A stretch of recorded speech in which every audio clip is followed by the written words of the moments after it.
You lie awake at night, replaying conversations, wondering what your colleagues really think about your presentation, analyzing every facial expression and comment for hidden criticism. Every decision you make is filtered through an exhausting mental committee of imaginary judges, leaving you paralyzed by the fear of disapproval and constantly performing for an audience that may not even be watching. I am Marcus Aurelius, the Roman emperor who learned to find unshakable peace while ruling the most scrutinized position in the ancient world, where every word and action was dissected by millions of subjects, senators, and enemies. The Stoic principles I developed for conquering the tyranny of others.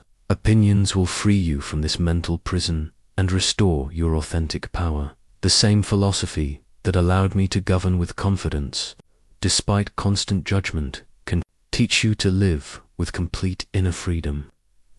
But first, like this video, subscribe for more imperial wisdom, and comment where you're watching from. I want to see which corners of the world are ready to break free from others' opinions. I remember the moment they placed the imperial purple cloak upon my shoulders.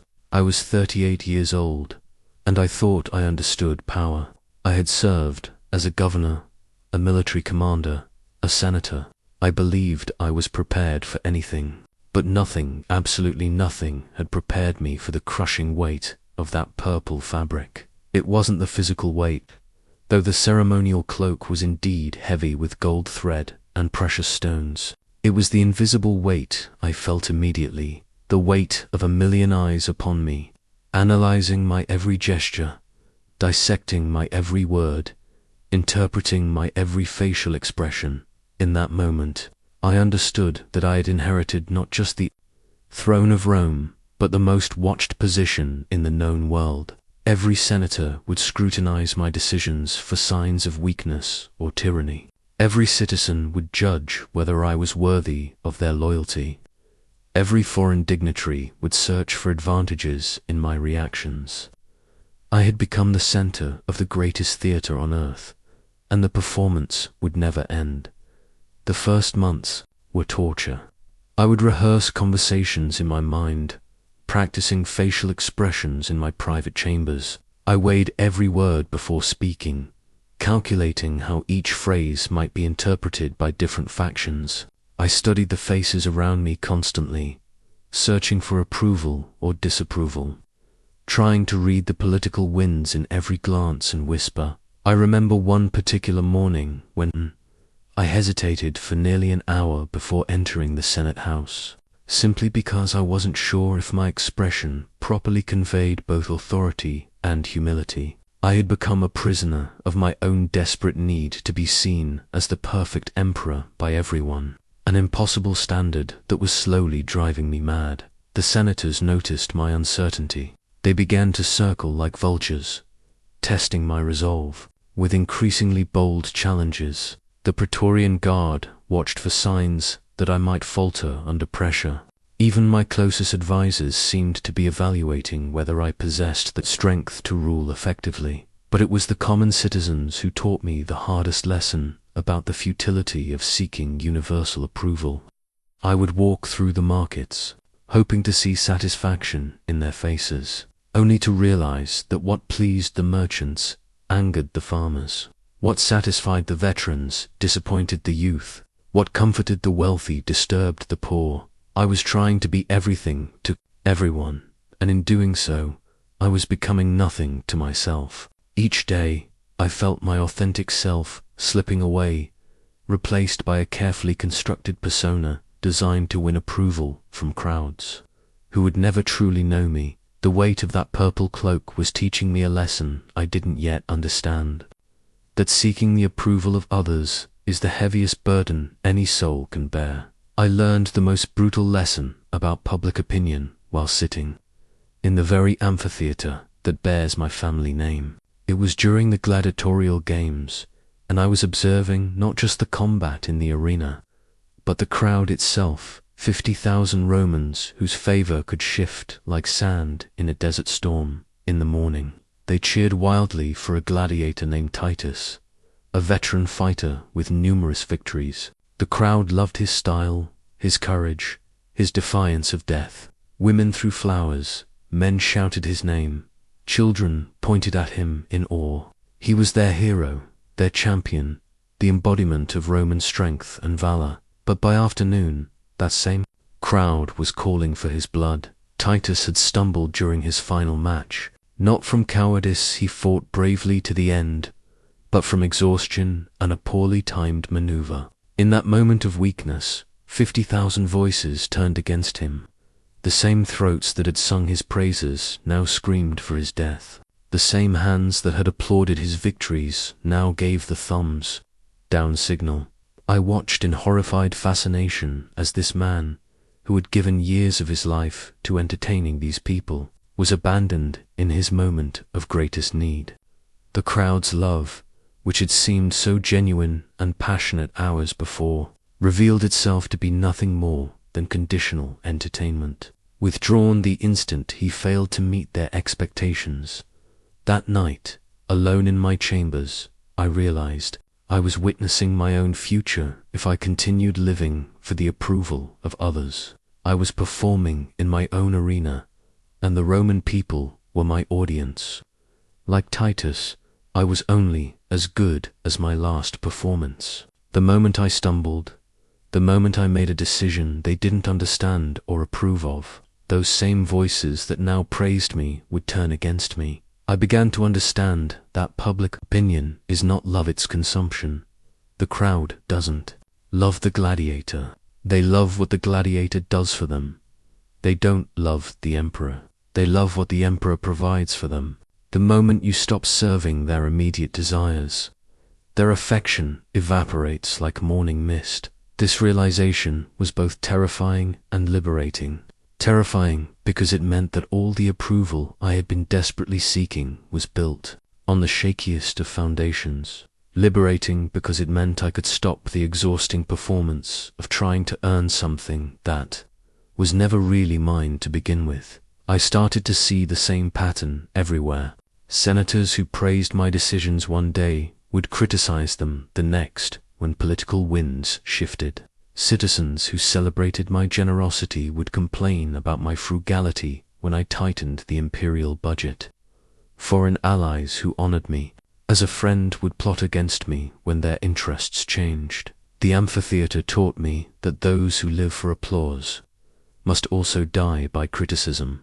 If you derive your sense of worth from others' approval, you're placing your soul's peace in the hands of people who don't know you, don't truly care about you, and will abandon you the moment it serves their interests. I decided that day that I would never again be a gladiator in the arena of public opinion. The solution came to me during a visit to Hadrian's Wall on the northern frontier of Britain. I stood atop those ancient stones, built by my predecessor to protect Roman civilization from barbarian invasion, and I realized I needed to build a similar wall not around the empire, but around my soul. The Stoic philosophers speak of something they call the inner citadel, an impregnable fortress within the mind that external forces cannot breach. Standing on that wall, watching the mists roll across the Scottish Highlands, I understood that I needed to construct my own inner fortress, one that would protect my authentic self from the constant siege of others' opinions. The first stone of this fortress was the morning practice I began that very week. Each dawn, before the world could impose its expectations upon me, I would sit in silence and reconnect with my core self. I would ask myself, not what do others expect of me today, but what does my highest nature require of me today? This practice became my daily architecture of inner strength. I would visualize building walls around the parts of myself that mattered, most of my values, my sense of purpose, my understanding of right and wrong. These walls were not meant to keep out all external input, but to filter it through my own judgment rather than accepting it wholesale. I discovered that the inner citadel operates by different laws than the external world. Out there, in the realm of politics and public opinion, strength is measured by how much you can control others, how much approval you can gather, how much influence you can wield.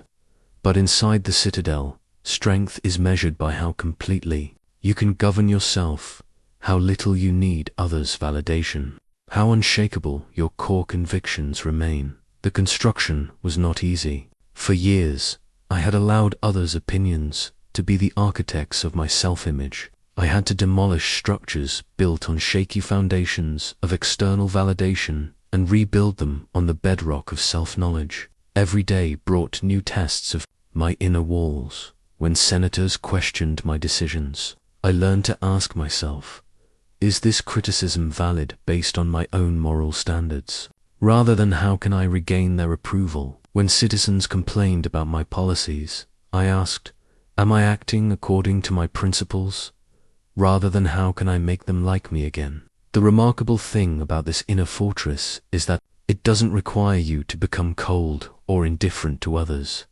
In fact, the opposite is true. When you're secure in your own citadel, you can listen to criticism without being wounded by it, receive praise without being intoxicated by it, and make decisions based on wisdom rather than fear. I remember the first time I truly felt the power of this inner fortress. A group of senators had publicly criticized a decision I'd made about grain distribution. In the past, such criticism would have sent me into days of anxiety and self-doubt. But that day, sitting in my inner citadel, I evaluated their words calmly. Some of their points had merit, which I could consider without taking their disapproval personally. Other points revealed their own political motivations, which I could acknowledge without feeling threatened. The walls held, my peace remained intact. For the first time in my reign, I was governing from a place of inner strength rather than external validation. This became my daily practice. Retreat to the inner citadel, evaluate all input through my own moral compass, and emerge to act from authentic conviction rather than the desperate need to please. During the 7th year of my reign, a devastating plague swept through the empire. I watched it ravage cities, decimate legions, and bring even the mighty Roman economy to its knees. But as I studied this disease, observing its symptoms and progression, I realized that I had been battling an even more destructive plague for years, the spiritual disease of approval addiction. Like the physical plague, approval addiction spreads through contact. One person's desperate need for validation infects others around them, creating entire communities of people who have lost touch with their authentic selves. I saw it everywhere. Senators who shaped their opinions based on which way the political winds were blowing, citizens who abandoned their principles to fit in with popular movements, even my own advisors who told me what they thought I wanted to hear rather than what I needed to know. The symptoms of this spiritual plague were unmistakable. Once I learned to recognize them, the infected person experiences chronic anxiety about others' opinions, an inability to make decisions without extensive consultation, exhaustion from constantly performing different versions of themselves for different audiences, and a growing sense of emptiness as their authentic self withers from neglect. I had been suffering from this plague myself, and it was killing me slowly, day by day. Every morning I would wake up already calculating how to win approval from the various factions I would encounter. My natural responses had been so thoroughly suppressed that I no longer knew what I genuinely thought or felt about anything. I was like a man with a fever who no longer remembers what it feels like to be healthy. The cure, I discovered, required the same approach physicians use for physical diseases. You must first stop the infection from spreading, then allow the body's natural healing processes to restore health. For approval addiction, this meant cutting off the sources of infection, the voices and influences that were constantly telling me who I should be rather than helping me discover who I truly was. I began an experiment that my advisors thought was madness. For 1 month, I would make no decisions based on others' potential reactions. I would consult my inner wisdom first, decide what was right according to my own moral compass, and only then consider the practical implications of implementation. I would not ask what will they think, but rather, what does virtue require? The withdrawal symptoms were intense. My mind had become so accustomed to seeking external validation that it felt like trying to navigate without a map. I experienced waves of anxiety, wondering if I was making terrible mistakes without the safety net of others' approval. Some nights I would lie awake, resisting the urge to send messengers to gauge public reaction to the day's decisions. But gradually, something remarkable happened. Like a fever breaking, I began to feel my authentic self returning. Decisions that had once required hours of consultation and political calculation could be made in minutes, when filtered through my own clear moral principles. The exhaustion of constantly performing disappeared as I learned to be the same person in all circumstances. I discovered that approval addiction weakens the soul in the same way physical illness weakens the body. It makes you dependent on external sources for something you should be generating internally. A healthy person doesn't need others to tell them whether they're hungry or tired. Similarly, a spiritually healthy person doesn't need others to tell them whether they're living well or making good choices. The most liberating realization was that seeking universal approval is not just impossible, it's actually immoral. When you try to please everyone, you inevitably compromise your principles. You cannot serve both truth and popularity, both virtue and approval. At some point, you must choose which master you will serve. I chose to serve virtue, and in doing so, I found something far more valuable than approval. I found unshakable inner peace. The Stoics taught me that there are three categories of things in life: things that are good, things that are bad, and things that are indifferent. This third category revolutionized my understanding of how to live free from others' opinions. Praise and criticism, I learned, belong firmly in the realm of the indifferent external circumstances that have no power to make you better or worse. As a person, I began practicing what I called the discipline of indifference, training myself to receive both extreme praise and harsh criticism with equal composure. Each morning, as part of my fortress-building routine, I would imagine the worst possible criticism I might face that day, and then the highest possible praise. I would practice responding to both with the same calm acceptance. The first real test came when a group of Germanic tribal leaders visited Rome. They had never seen such wealth and power, and they praised me as if I were a god descended from Olympus. Their words were intoxicating. Great Caesar, you are the sun that illuminates the world, the strength that holds civilization together, the wisdom that guides lesser mortals. In the past, such praise would have inflated my ego for weeks, but I had been training for this moment. As their honeyed words washed over me, I remained centered in my inner citadel.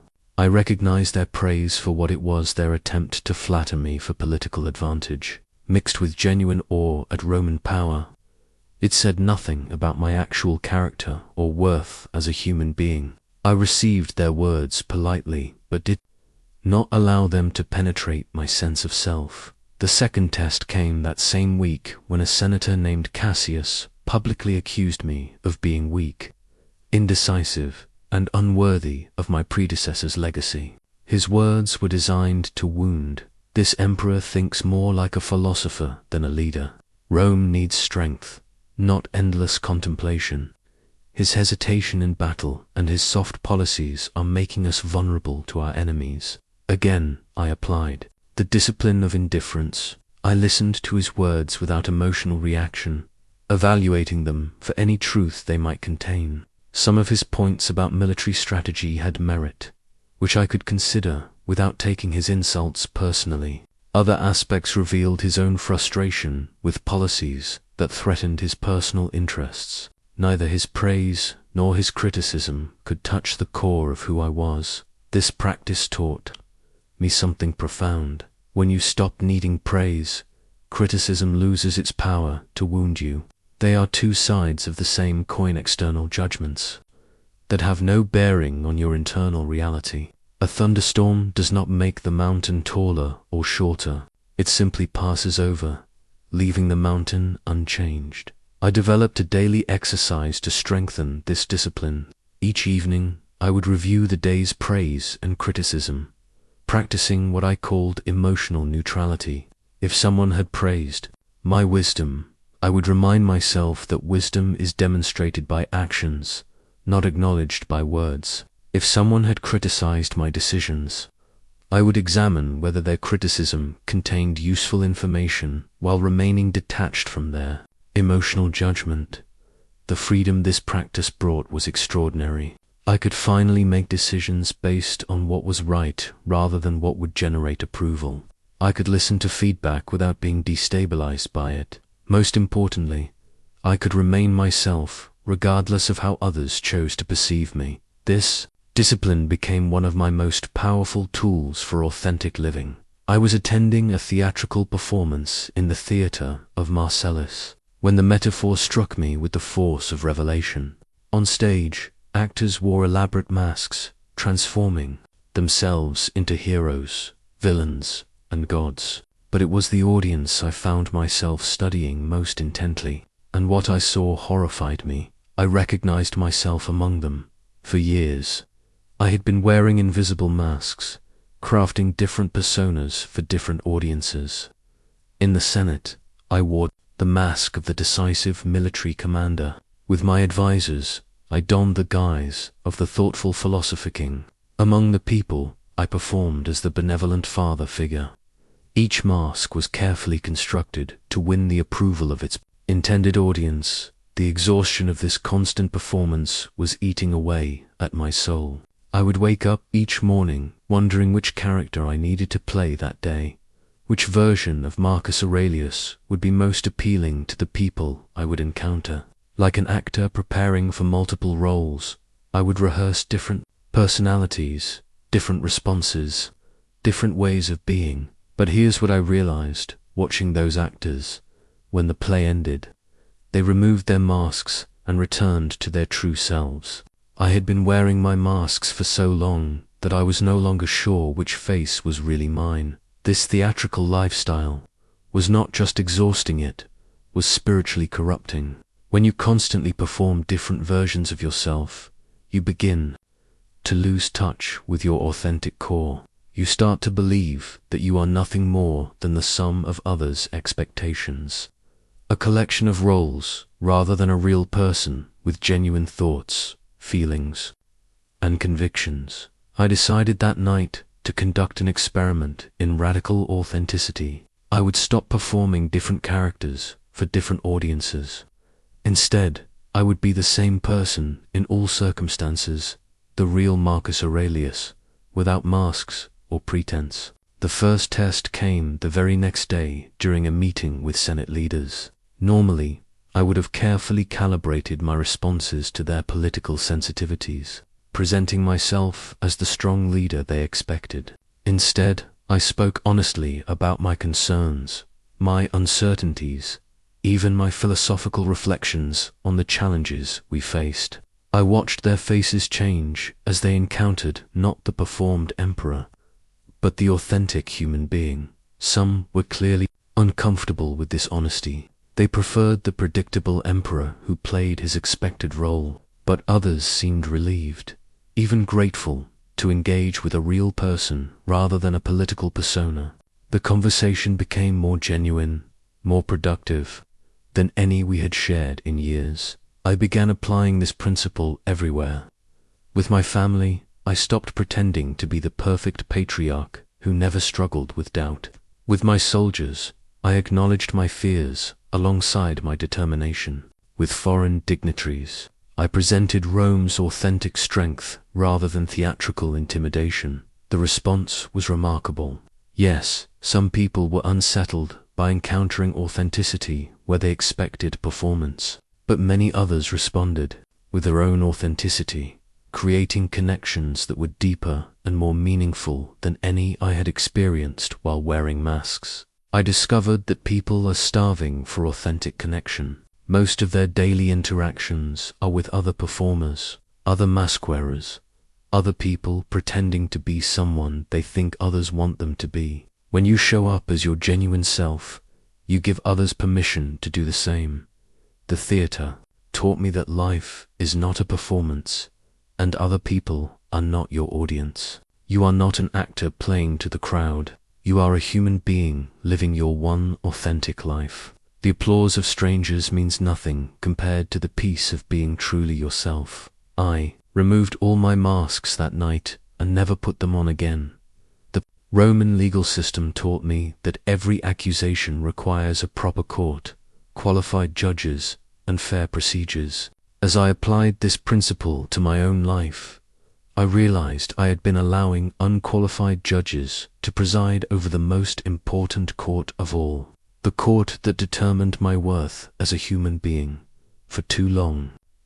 I had given every passing stranger, every political rival, every disgruntled citizen the power to sit in judgment of my character. I was like a defendant who had wandered into random forums, asking whoever happened to be present to determine his guilt or innocence. The chaos and contradictions were driving me mad.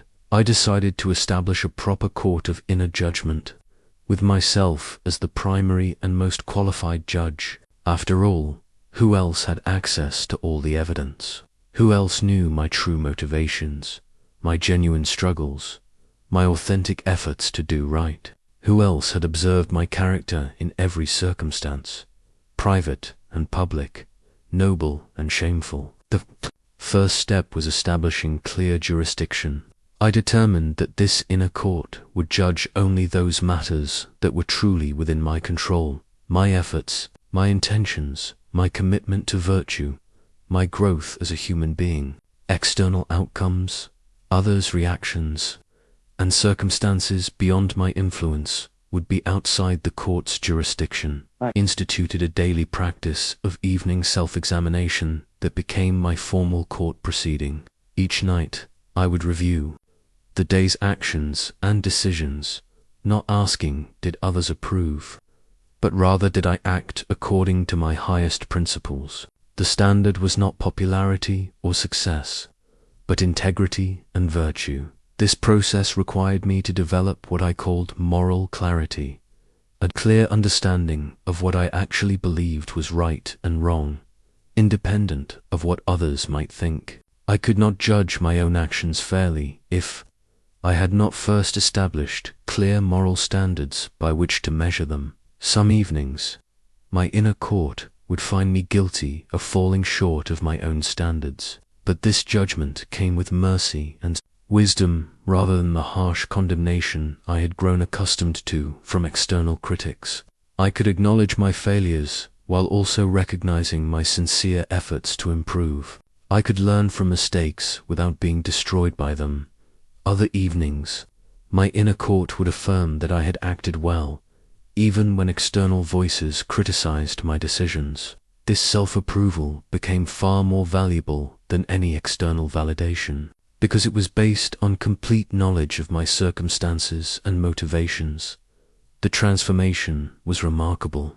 When senators criticized my policies, I would take their feedback to my inner court for evaluation. If their criticism revealed genuine flaws in my reasoning or actions, I would accept it gratefully and make corrections. If their criticism was based on political motivations or incomplete understanding, I could dismiss it without emotional turmoil. I began to understand that confidence comes not from others' approval, but from your own honest assessment of your character and efforts. When you know you have acted with integrity, when you have genuinely tried to do what is right, when you have learned from your mistakes and continued growing, this knowledge creates an unshakable foundation that external criticism cannot erode. The inner court also taught me the difference between self-judgment and self-condemnation. Healthy self-evaluation seeks truth and improvement. Unhealthy self-criticism seeks punishment and self-destruction. My inner court operated with the wisdom of a good judge, firm but fair, honest but not cruel, demanding but also forgiving. This practice freed me from the exhausting cycle of seeking validation from others, who could never truly understand my situation or judge my character fairly. I had finally found the only judge whose opinion truly mattered, the person who knew me completely and loved me enough to demand my best while accepting my humanity. At one of the philosophical symposiums I hosted, a visiting Stoic teacher posed a question that changed my relationship with virtue forever. Emperor, if you could choose between being genuinely virtuous but universally misunderstood, or appearing virtuous while secretly compromising your principles but gaining universal acclaim, which would you choose? The question pierced through years of confused thinking about the relationship between virtue and approval. I realized I had been treating virtue as a means to an end, way to earn respect and admiration. But virtue, the teacher explained, is not a performance for others. It is its own reward, complete and sufficient unto itself. This understanding liberated me from one of the most exhausting aspects of seeking approval, the constant need to explain and justify my ethical choices to people who might never understand them. I had been wearing myself out, trying to make my virtue visible and comprehensible to everyone, believing that good character should always be recognized and applauded. I remember a particular incident that crystallized this lesson. I had made a decision to return captured gold to a defeated Germanic tribe rather than keeping it for Rome's treasury. My reasoning was based on principles of justice and honor. The gold had been stolen from them by raiders, not won in legitimate warfare, but the decision was wildly unpopular among Romans who felt I was giving away wealth that rightfully belonged to the empire in the past. Such criticism would have sent me into lengthy explanations, desperate attempts to justify my choice, and anxious nights wondering if I had made a terrible mistake. But armed with my new understanding of virtue's self-sufficiency, I simply let the decision stand without justification. The criticism continued for weeks. Senators questioned my judgment, citizens grumbled about their emperor's weakness, and even some of my advisors suggested I reconsider. But I had consulted my inner court, confirmed that the decision was ethically sound, and found peace in knowing that virtue requires no external validation to be complete. What amazed me was how this approach actually enhanced my leadership rather than undermining it.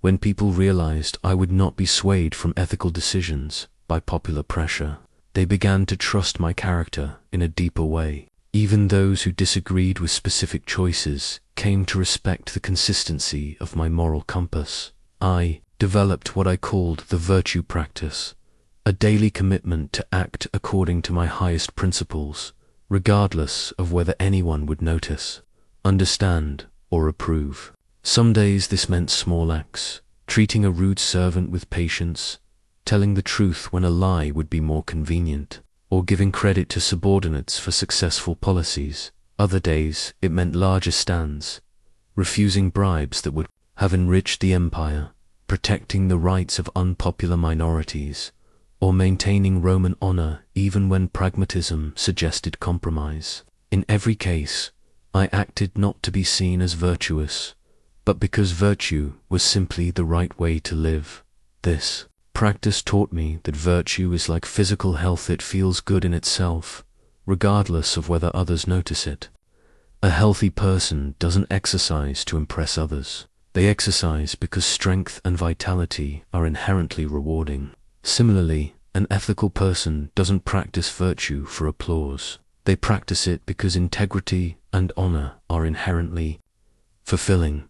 The most profound realization was that virtue actually becomes corrupted when it's performed for others' approval. The moment you start being honest to be seen as trustworthy, or generous to be viewed as charitable, or brave to be considered heroic, you have transformed virtue into a tool for manipulation. True virtue is practiced for its own sake, without thought of reward or recognition. This understanding gave me the strength to stop explaining my ethical choices to critics who would never understand them anyway. Virtue speaks for itself to those capable of recognizing it, and no amount of explanation will convince those who are determined to misunderstand. I had always been fascinated by the oracle at Delphi, that mysterious priestess who supposedly channeled divine wisdom to guide mortals through their most difficult decisions.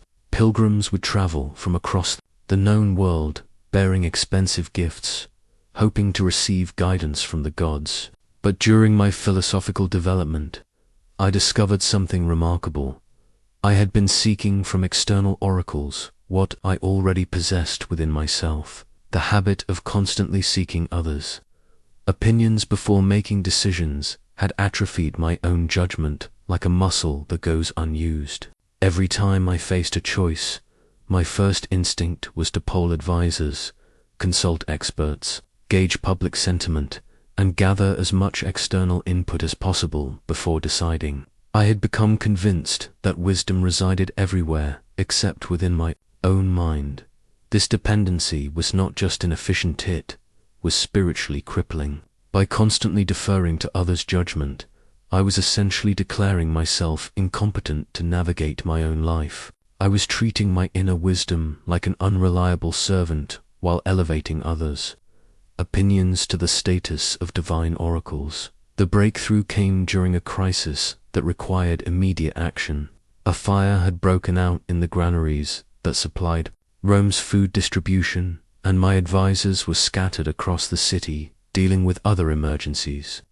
I stood alone, facing a decision that would affect thousands of people, with no time to consult anyone else. In that moment of solitude, something extraordinary happened. Without the noise of competing voices and conflicting advice, I could hear my own inner wisdom clearly. The solution emerged from my own understanding of logistics, my knowledge of Roman infrastructure, and my grasp of emergency management. I made the decision quickly and confidently, and it turned out to be exactly the right choice. That experience taught me that my inner oracle had always been there, waiting to be consulted. It had simply been drowned out by the cacophony of external voices. I had learned to prioritize over my own judgment. I began developing what I called wisdom practices, daily exercises designed to strengthen my connection to my own inner knowing. Each morning, before consulting anyone else, I would spend time in silence, posing questions to myself and listening for authentic answers. I discovered that my inner wisdom spoke most clearly when I was not trying to impress anyone, not seeking approval, not calculating political consequences. This practice revealed something profound. Most of the time, I already knew what was right. The answers were there, waiting beneath the layers of doubt, anxiety, and second-guessing that came from excessive reliance on others' opinions. When I learned to trust my own moral compass, decisions that had once seemed impossibly complex became surprisingly clear. The inner oracle operated by different principles than external advisors. It didn't tell me what was popular, profitable, or politically expedient. Instead, it consistently pointed toward what was true, ethical, and aligned with my deepest values. It had access to information that no external advisor possessed. My complete understanding of my own situation, motivations, and principles. I started making a distinction between seeking information and seeking validation. Information, facts, data, expert knowledge was valuable and should be gathered from the best available sources. But validation, approval, permission, confirmation that I was making the right choice was something I needed to stop seeking from others and start providing for myself. This shift transformed my decision-making process. Instead of asking others, "What should I do?" I began asking them, "What information do you have that might help me make this decision?" I gathered their knowledge, while retaining authority over the final choice. The confidence this practice generated was remarkable. When you trust your own judgment, you can receive advice without being destabilized by it. You can consider multiple perspectives without losing your center. You can make decisions efficiently and stand behind them firmly, because they come from your own authentic understanding rather than borrowed opinions. Most importantly, I learned that seeking constant external validation actually insults the divine spark of wisdom that exists within every human being. We are not empty vessels waiting to be filled with others' opinions. We are rational creatures, capable of moral reasoning, creative problem-solving, and wise decision. The oracle of your own wisdom is always available, always reliable, and always knows your situation better than any external advisor ever could. Leading the Roman legions into actual warfare taught me that there are many kinds of battles, but none more crucial than the daily combat against social pressure. Every interaction became a potential battlefield where my authentic self could either stand firm or be conquered by the relentless assault of others' expectations. Social pressure, I discovered, employs the same tactics as any skilled enemy: probes for weaknesses, exploits moments of doubt, uses psychological warfare to undermine your confidence, and attacks when you're most vulnerable. The weapons it deploys are subtle but devastating: guilt, shame, fear of exclusion, and the promise that acceptance awaits if you'll just surrender your principles. I remember one particularly intense campaign of social pressure from the Roman elite regarding my philosophical studies. Many senators believed that an emperor should focus solely on military and political matters, viewing my interest in Stoic philosophy as a dangerous distraction. They launched a coordinated effort to shame me away from these pursuits. Their attack was expertly orchestrated. They would make subtle comments about emperors who think too much and act too little. They shared stories of great military leaders who never wasted time on abstract philosophy. They expressed concern that my bookish tendencies were making Rome appear weak to her enemies. Each comment was designed to erode my confidence in my chosen path. In the past, such pressure would have worked. I would have gradually abandoned my philosophical practices, convincing myself that pragmatic leadership was more important than personal growth. But my inner citadel had been fortified specifically to withstand such sieges. I developed what I called pressure tactics, specific strategies for maintaining my position when under social assault. The first was reconnaissance, identifying the true motivations behind others' pressure. Were they genuinely concerned about my effectiveness, or were they threatened by an emperor who thought independently? Most often, I discovered that social pressure reveals more about the pressurizers than the pressurized. The second tactic was creating defensive positions. Just as a fortress needs strong walls, I needed clear boundaries about which opinions I would consider and which I would deflect. I established criteria. Input from people who knew me well and had my best interests at heart was worth considering. Criticism from those who barely knew me or had competing interests could be safely ignored. The third tactic was distinguishing between genuine feedback and social manipulation. Constructive criticism feels different from pressure it comes from. A place of care rather than control offers specific observations rather than general condemnation, and respects your autonomy to make your own decisions. Pressure, by contrast, demands conformity and threatens consequences for non-compliance. I learned to recognize the classic maneuvers of social warfare. The isolation tactic, making you feel like you're the only one who thinks differently. The consensus weapon, claiming that everyone disagrees with you. The consequences threat, predicting disaster if you don't conform. And the identity attack, suggesting that your choices reflect fundamental character flaws. My defense against these tactics was straightforward. I would evaluate each piece of social pressure through my established moral framework. If conforming to others' expectations would require me to violate my principles, the answer was automatically no, regardless of the social consequences. This approach was tested severely when I made the controversial decision to treat captured barbarian leaders with dignity rather than executing them publicly as was traditional. The pressure to conform to Roman expectations of brutal victory was enormous. Senators, citizens, even some of my closest advisors urged me to follow precedent and make examples of these defeated enemies.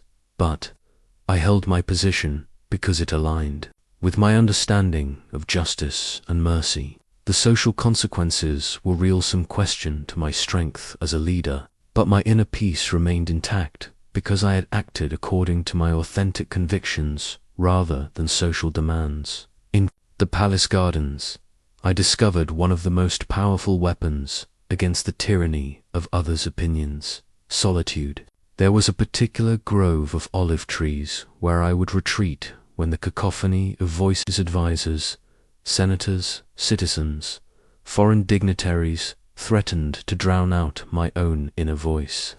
In that quiet sanctuary, I learned that you cannot know your authentic self while constantly surrounded by others' influences. The modern world, I observed even in my time, conspires against solitude. There is always someone wanting your attention, always another meeting to attend, always more voices clamoring to be heard.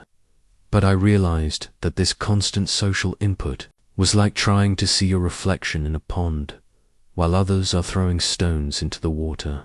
The ripples make it impossible to see clearly. My practice of deliberate solitude began as a survival mechanism. I was drowning in others' opinions, expectations, and demands. Every day brought dozens of people who wanted to tell me what to think, how to feel, what to decide. I was becoming a collection of borrowed thoughts rather than a person with genuine convictions. I established what I called sanctuary hours, specific times each day when I would be completely alone, without advisors, without servants, without anyone who might influence my thinking. During these hours, I would ask myself fundamental questions. What do I actually believe about this situation? How do I genuinely feel about this decision? What would I choose if I had to answer to no one but my own conscience? The contrast was startling. In solitude, my thoughts had a clarity and authenticity that disappeared the moment other voices entered the conversation. I could feel the difference between my genuine reactions and the reactions I thought I should have based on others' expectations. I began to understand why hermits and philosophers throughout history have sought isolation. It's not because they hate humanity, but because they recognize that discovering your true self requires stepping away from the constant pressure to be what others want you to be. In solitude, you can finally hear your own voice clearly. During one particularly challenging period when I was deciding whether to expand military campaigns into Germania, I spent 3 days in complete solitude. No advisors, no reports, no input from anyone. I walked in the gardens, sat by the fountains, and simply allowed my own wisdom to emerge without interference. What I discovered in that silence was that my genuine inclination was toward caution and diplomacy rather than aggressive expansion. This wasn't the answer most of my military advisors wanted to hear, but it was my authentic assessment based on my understanding of Roman resources, Germanic resistance, and the long-term costs of warfare. When I returned to court and announced my decision to pursue negotiation over conquest, the reaction was predictably mixed. But I had made the choice from my center, not from the storm of competing voices, and therefore I could defend it with genuine conviction rather than borrowed arguments. Solitude taught me to distinguish between loneliness and aloneness. Loneliness is the painful feeling of being disconnected from others. Aloneness is the peaceful state of being connected to yourself. When you're comfortable with your own company, when you enjoy your own thoughts, when you trust your own judgment, you become immune to the desperate need for others' approval that drives so much human misery. I developed what I called solitude, practices specific ways to use alone time productively. Sometimes I would simply sit in silence, allowing thoughts and feelings to arise without judgment. Other times I would engage in philosophical reflection, exploring my beliefs and values without external influence. Occasionally I would practice what the Stoics call negative visualization, imagining loss or criticism to build emotional resilience. The most valuable discovery was that solitude is not escape from the world, it's preparation for engaging with the world more authentically. When you know yourself clearly, when you've connected with your own values and wisdom, you can interact with others from a place of strength rather than neediness. People began to notice the difference. My decisions became more decisive because they came from genuine conviction rather than committee consensus. My conversations became more meaningful because I was present as my authentic self rather than performing a role.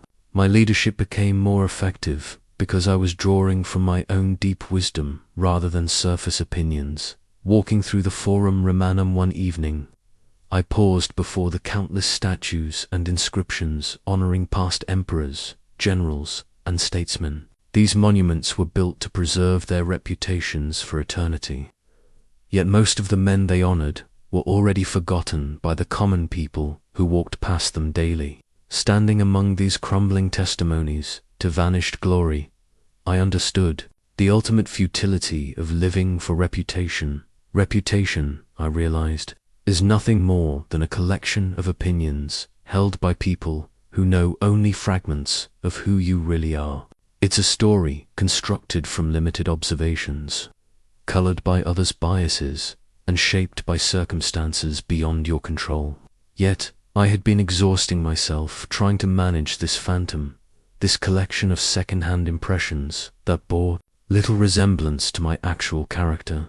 The statues around me told the story of this delusion. Caesar Augustus was remembered as the divine founder of the empire, but the flesh and blood man had struggled with illness, family problems, and private doubts that never made it into his official reputation. Trajan was celebrated as the greatest conqueror, but his reputation ignored the enormous human cost of his campaigns. Each monument preserved a carefully curated image, while the complex, flawed human reality had died with the man himself.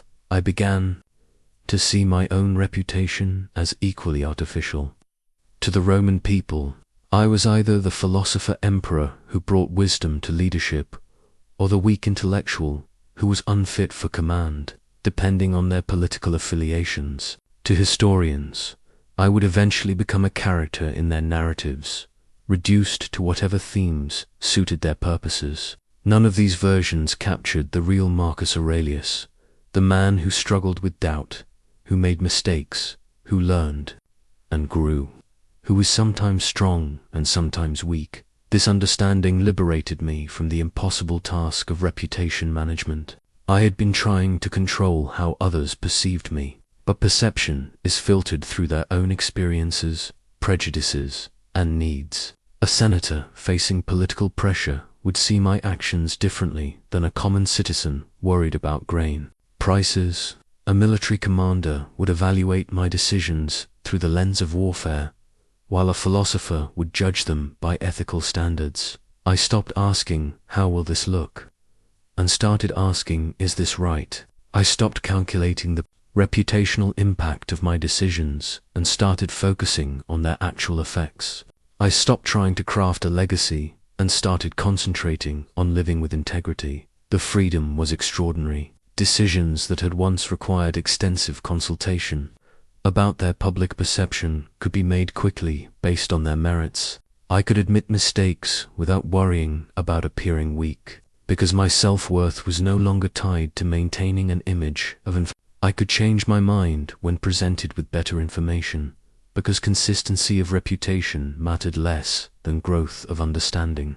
I developed what I called the deathbed test, imagining myself at the end of life and asking whether I would care more about what others thought of me or about whether I had lived according to my principles. The answer was always clear. On my deathbed, surrounded by the reality of my choices and their consequences, others' opinions would matter infinitely less than my own knowledge of how I had lived. This practice taught me to distinguish between character and reputation. Character is who you actually are, your values, your choices, your growth, your integrity. Reputation is who others think you are based on incomplete information and filtered through their own limitations. Character you can control. Reputation. You cannot. I began to focus all my energy on building character, while letting reputation take care of itself. Paradoxically, this approach actually improved how others perceived me, because authenticity is recognizable and attractive. When you stop performing for approval, people sense the genuineness and respond to it. The statues in the forum became daily reminders of what truly lasts. The bronze and marble would eventually crumble, the inscriptions would fade, and the reputations they celebrated would be forgotten. But the actual impact of these leaders' choices, the institutions they built, the precedents they set, the lives they touched, continued to influence the world long after their public images had dissolved into historical curiosity. I decided that day to build something more lasting than reputation, a life of genuine service, authentic character, and meaningful contribution. These things would endure not because anyone remembered to celebrate them, but because they would become part of the fabric of human progress. Not all voices are created equal, and one of my greatest breakthroughs was learning to distinguish between the opinions that deserved consideration and those that could be safely ignored. I began to envision my life as having a small, intimate council chamber, where only certain voices were granted the right to speak about my character and choices. The revelation came during a particularly difficult period when criticism was coming from every direction. Citizens complained about tax policies, senators questioned military strategies, foreign leaders challenged diplomatic decisions, and even servants gossiped about my personal habits.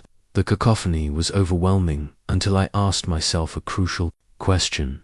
Do I actually care what all these people think, or am I just responding to noise? That question led me to create what I called my Council of True Friends, a carefully selected group of people whose opinions genuinely mattered because they had earned the right to influence my thinking through their wisdom, their character, and their genuine care for my well-being. The first criterion for membership in this council was knowledge.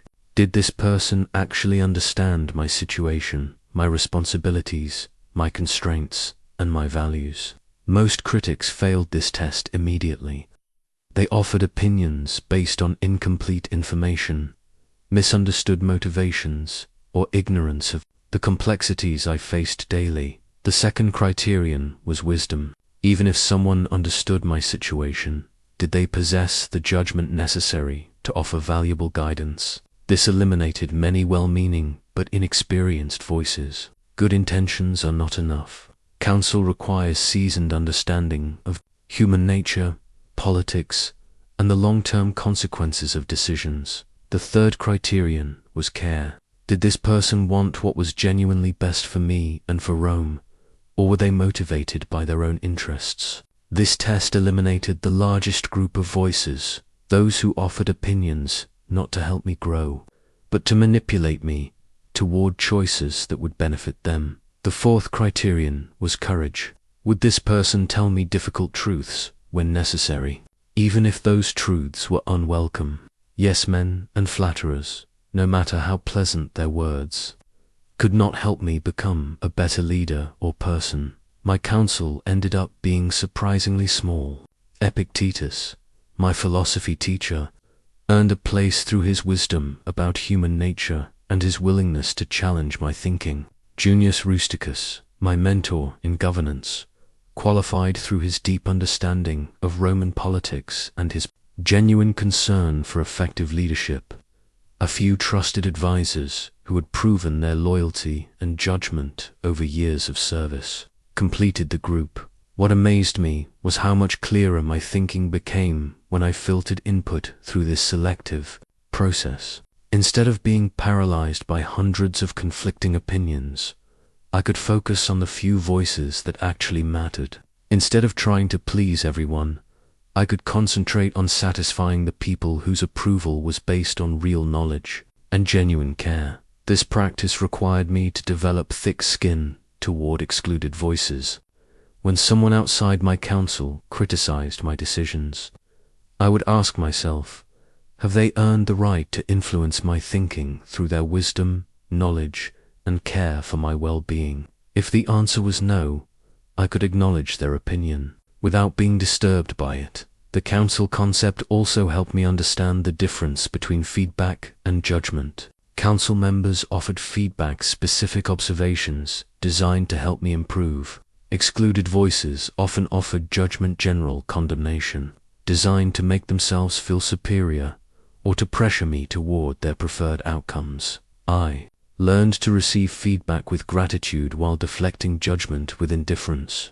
When Rusticus pointed out that I was being too lenient with a corrupt governor, I listened carefully because his observation was based on extensive knowledge of provincial administration and genuine concern for justice. When a random senator complained that I wasn't aggressive enough in foreign policy, I could dismiss his opinion because it lacked both expertise and authentic care for my success. This selective approach to input transformed my decision-making process.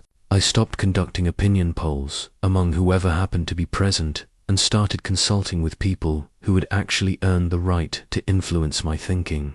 The quality of my decisions improved dramatically because they were informed by wisdom rather than noise. Most importantly, I discovered that having a small council of trusted voices made me immune to the broader chorus of criticism. When you know that the people who truly understand you support your choices, the disapproval of strangers becomes irrelevant. The process of freeing myself from others' opinions was like the mythical phoenix burning away everything false to reveal its true essence. I had to systematically destroy the false versions of myself that I had constructed for others.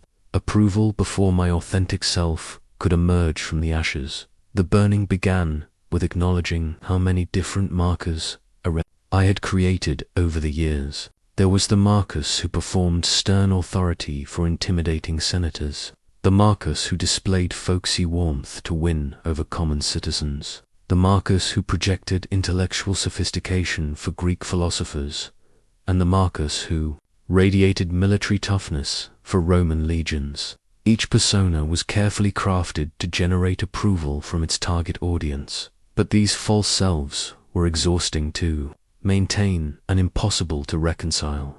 How could I be simultaneously stern and warm, intellectual and practical, philosophical and military? The contradictions were tearing me apart, and I realized that none of these versions was actually me.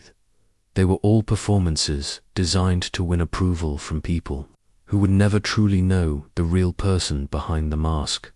The phoenix burns voluntarily, and so I had to choose to let these false selves die. This was terrifying because I wasn't sure what would remain once I stopped being what others wanted me to be. What if there was nothing authentic underneath all the performance? What if my real self was less impressive than the characters I had been playing?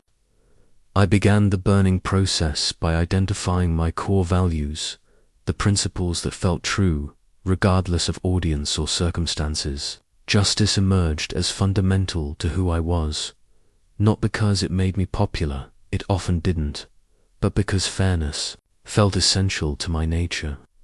Wisdom revealed itself as another core value, not because others always appreciated my learning, but because understanding brought me genuine joy, compassion, courage, and integrity completed my list of essential qualities. These weren't chosen because they would win approval, but because they felt like the bedrock of my authentic self. When I acted from these values, I felt aligned and peaceful, regardless of others' reactions. Next, I had to burn away the behaviors that contradicted these core values. I stopped agreeing with opinions I didn't share just to avoid conflict. I stopped modifying my language to tell different audiences what they wanted to hear. I stopped making decisions based on what would generate the most approval rather than what aligned with my principles. This process was like controlled demolition, carefully destroying false structures while preserving the foundation that would support my authentic self. Some people were confused by the changes. They had grown accustomed to interacting with my performed personas and didn't know how to relate to the real me. But something remarkable happened as the false selves burned away, I discovered that my authentic self was far more interesting, capable, and attractive than any of the characters I had been playing. The real Marcus Aurelius didn't need to perform strength. He possessed genuine confidence. He didn't need to fake wisdom he had cultivated actual understanding through years of study and reflection. The phoenix that emerged from this burning was integrated rather than fragmented. I became the same person in all circumstances. In private moments, authentic in public settings, consistent in my values regardless of the audience. This integration brought a peace I had never experienced while juggling multiple personas. The rebirth also revealed gifts I didn't know I possessed. When I stopped trying to be what others expected, I discovered natural talents and inclinations that had been suppressed by the need to conform. My authentic leadership style emerged less theatrical than what people expected from emperors, but more effective because it came from genuine conviction rather than performance. People began to respond differently to this authentic version of myself. Some were initially uncomfortable with the change, preferring the predictable personas they had grown accustomed to, but many others were drawn to the genuineness, finding it refreshing to encounter a leader who was the same person in all circumstances. The most profound discovery was that authenticity is magnetic in a way that performance never can be. When you're genuinely yourself, you attract people who appreciate your real qualities rather than your fabricated ones. These connections are deeper and more satisfying because they're based on truth rather than illusion. The phoenix of authentic self required constant tending. The temptation to return to performance, to create new false selves for new audiences, never completely disappeared. But each time I chose authenticity over approval, the genuine self grew stronger, while the impulse to perform grew weaker. I learned that becoming yourself is not a destination, but a daily practice, choosing truth over convenience, authenticity over approval, integrity over image. The phoenix burns and is reborn continuously, each time emerging more purely itself. During a campaign along the Rhine frontier, I watched our military navigators use their bronze compasses to guide the legions through unfamiliar territory. No matter how violent the storms, how thick the fog, or how treacherous the terrain, that compass needle always pointed toward magnetic north. It occurred to me that I needed to develop a similar instrument for navigating life, an inner compass that would guide me toward my true direction regardless of the external pressures trying to blow me off course. The external world is constantly trying to redirect your path. Family members want you to choose the career they value. Society pressures you to pursue the lifestyle it celebrates. Colleagues push you toward the decisions that benefit them. Without a reliable inner compass, you become like a ship without navigation, blown about by whatever wind is strongest at the moment. I began developing what I called my morale compass, a set of internal principles so deeply held and clearly defined that they could guide my decisions even when surrounded by conflicting pressures. Unlike the bronze compass that pointed north, my inner compass pointed toward virtue, truth, and authentic service. The first component of this compass was clarity about my fundamental purpose. What was I actually trying to accomplish with my life? Not what others expected me to accomplish, not what would bring the most glory or approval, but what felt like my genuine mission. After deep reflection, I realized my purpose was to serve the common good through wise governance, to live according to philosophical principles, and to leave the world better than I found it. The second component was understanding my core values. Hierarchy, when different values conflicted as they inevitably do, which ones took precedence. I established that truth ranked higher than convenience, justice higher than popularity, long-term benefit higher than short-term gain, and character higher than reputation. The third component was developing sensitivity to my inner guidance system. Just as sailors learn to read subtle changes in their compass needle, I learned to recognize the internal signals that indicated whether I was moving in my authentic direction. When I acted according to my inner compass, I felt aligned, energized, and peaceful. When I allowed others to redirect me, I felt anxious, drained, and conflicted. This inner compass was tested severely during the Antonine Plague that devastated the empire. Advisors urged me to flee Rome to protect my health and maintain government continuity. Citizens expected me to stay and share their suffering. Military commanders wanted me to focus on border security rather than domestic crisis management. Each group had compelling arguments for their preferred direction, but when I consulted my inner compass, the needle pointed clearly toward remaining in Rome and personally overseeing the plague response. This choice aligned with my values of shared sacrifice, hands-on leadership, and putting the common good above personal safety. The decision felt right, regardless of who approved or disapproved. The compass also guided smaller, daily decisions. When senators suggested policies that would be politically popular but ethically questionable, my inner needle pointed away from such choices. When opportunities arose to take credit for others' successes, the compass indicated a different direction. When faced with a choice between comfortable lies and difficult truths, the instrument consistently pointed toward honesty. I learned to distinguish between my compass and my desires. The compass pointed toward what was right. Desires pointed toward what was pleasant. Sometimes these aligned, but often they conflicted. The compass required discipline to follow, especially when it led through difficult terrain. The most valuable discovery was that following your inner compass builds confidence in a way that external validation never can.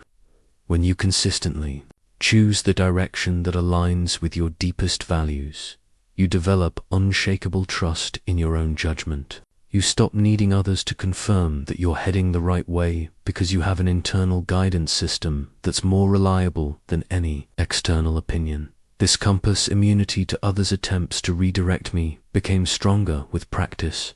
When people tried to pressure me toward choices that contradicted my inner guidance, I could acknowledge their input while remaining firmly oriented toward my authentic direction. Their opinions became whether sometimes pleasant, sometimes stormy, but never powerful enough to change my fundamental course.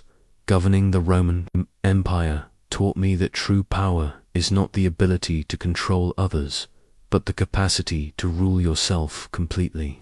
As I sat on the imperial throne, wielding authority over millions of subjects across 3 continents, I realized that the most important empire I could ever govern was the one within my own mind and heart. External sovereignty, the power to command armies, pass laws, and influence nations is always limited and temporary.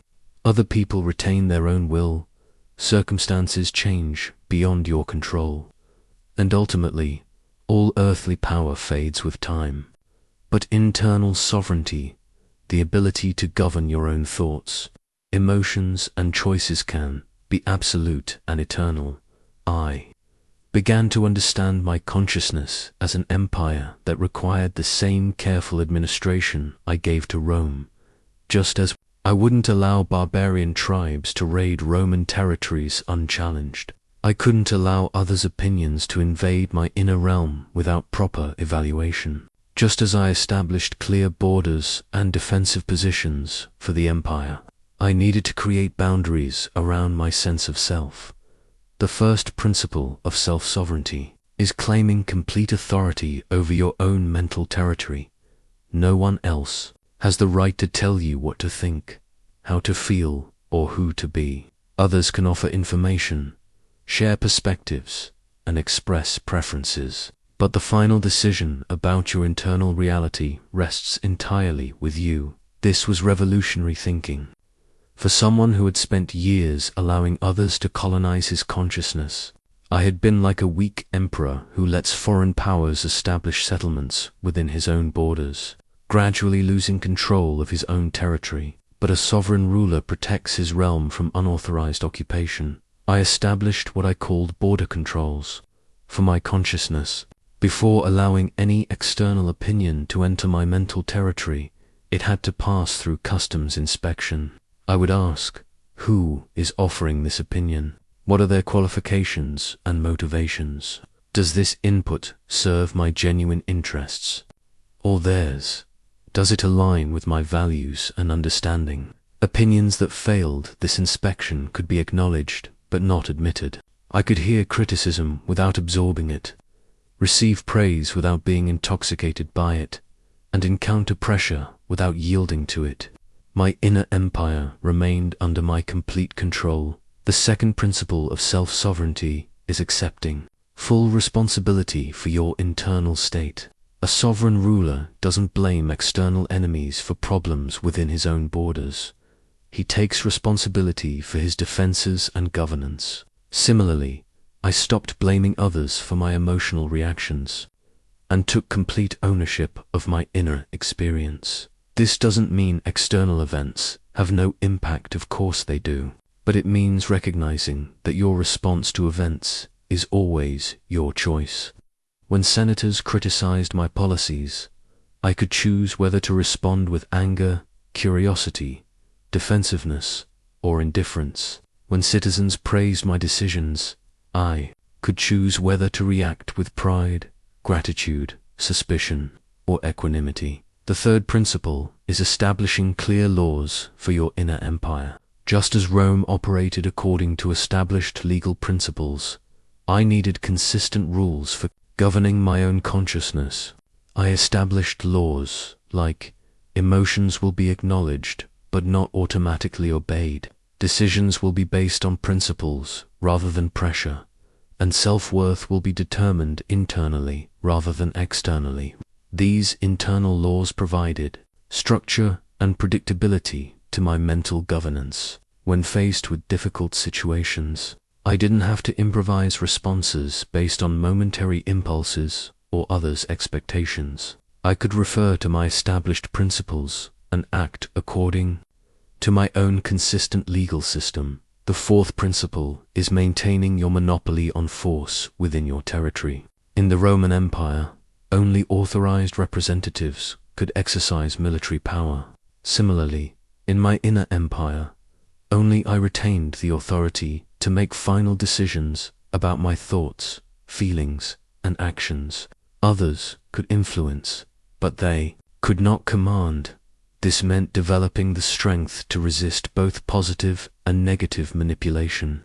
When people tried to control me through threats, anger, or guilt, I could refuse to be coerced. When they attempted manipulation through flattery, promises, or seduction, I could decline to be purchased. My inner sovereignty was not for sale or conquest. The transformation this brought to my external leadership was remarkable. When you rule yourself completely, others sense your unshakable center and respond with genuine respect rather than the shallow deference paid to those who seek approval. Your authority becomes natural and effortless because it flows from authentic self-mastery rather than insecure power-seeking. I discovered that self-sovereignty is not selfish, it's actually the foundation of ethical service to others. When you're completely secure in your own authority, you can make decisions based on what's truly best for everyone, rather than what will protect your fragile ego or win temporary approval.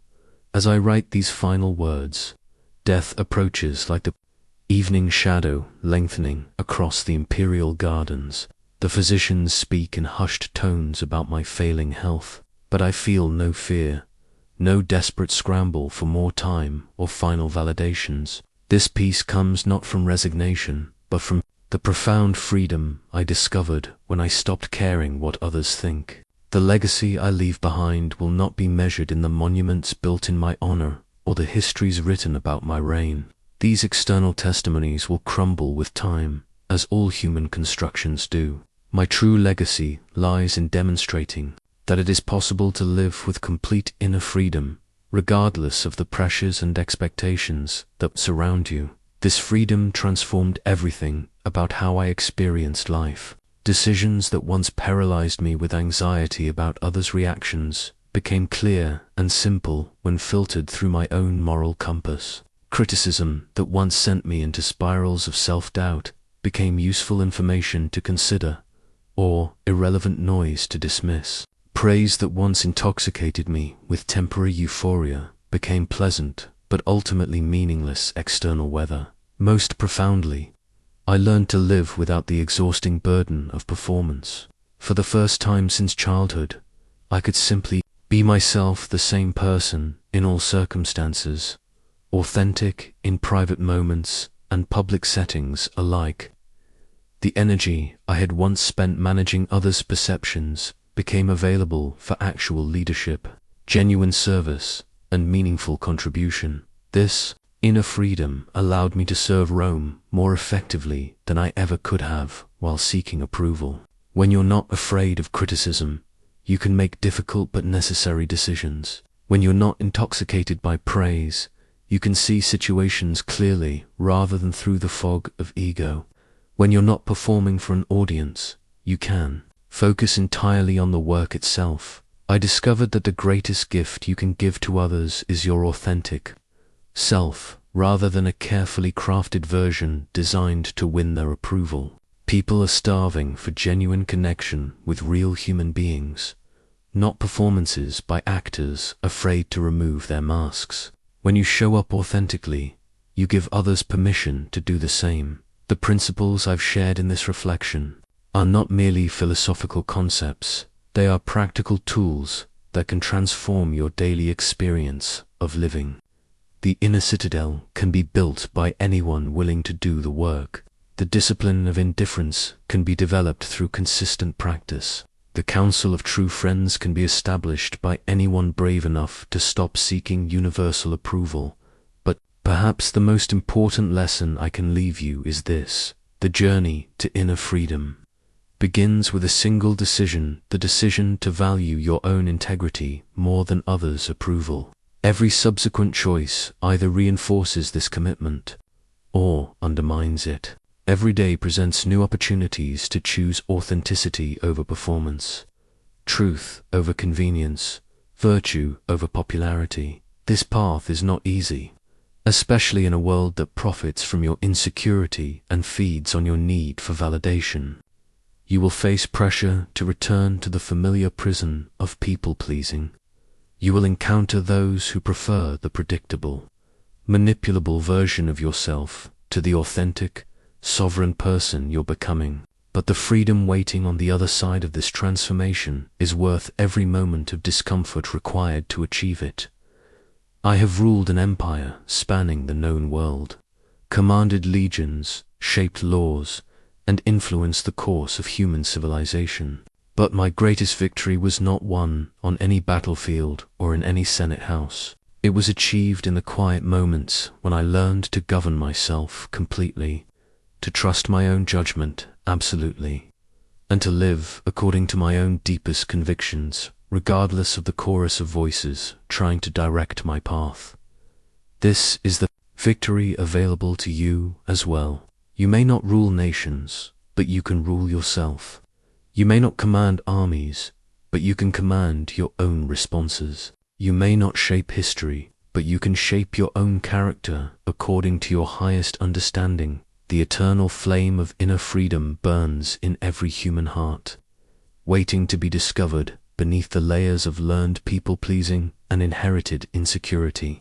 Your task is not to create this freedom, it already exists within you. Your task is to remove everything that obscures it, to strip away every false self that covers it, to silence every external voice that drowns it out. When you do this work, you join the ranks of the truly free, those who live not as prisoners of others' opinions, but as sovereign rulers of their own souls. This is my final gift to you, the knowledge that such freedom is possible, and the encouragement to claim it for yourself. The sun sets now on my earthly reign, but the principles of inner sovereignty are eternal. May you rule yourself as wisely as you would rule an empire, and may you find in that self-governance the peace that surpasses all understanding.